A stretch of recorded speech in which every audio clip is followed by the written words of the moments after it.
everybody, it's Vanessa, the Crafty Gemini, here with a quick cutting tip video for you. Now, have you ever prepped your fabric, gotten ready to cut?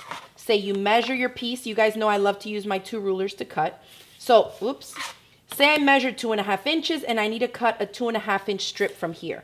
And you go to cut and you go like this, and when you pull this, there's still fabric stuck at the bottom. And if you pull it enough, you see that then you start to distort the fabric here. It's really hard to realign your ruler and cut it because now that edge is all wonky. The fabric is fraying a little bit there, and you probably are still trying to figure out what you're doing wrong. Well, let me show you what it is.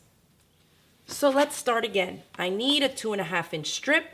I'm gonna show you how to correct that mistake. Now the key is to begin cutting before the fabric starts.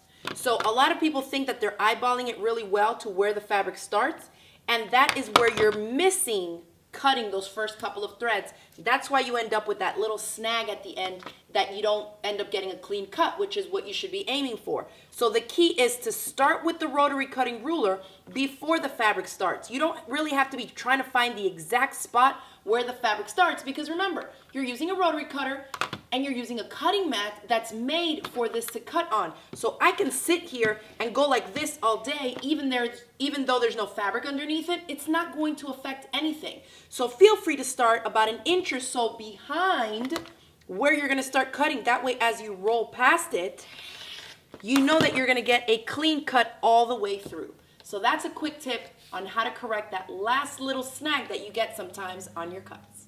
There it is, and I hope you enjoyed that quick tip video on how to get clean cuts all the way through without getting that last little pull that you get when you miss those first couple of threads of the fabric. So if you enjoyed the video, give it a thumbs up, click the subscribe button, and search around the other videos I have on my YouTube channel because I have a lot of great tips and tricks videos for you.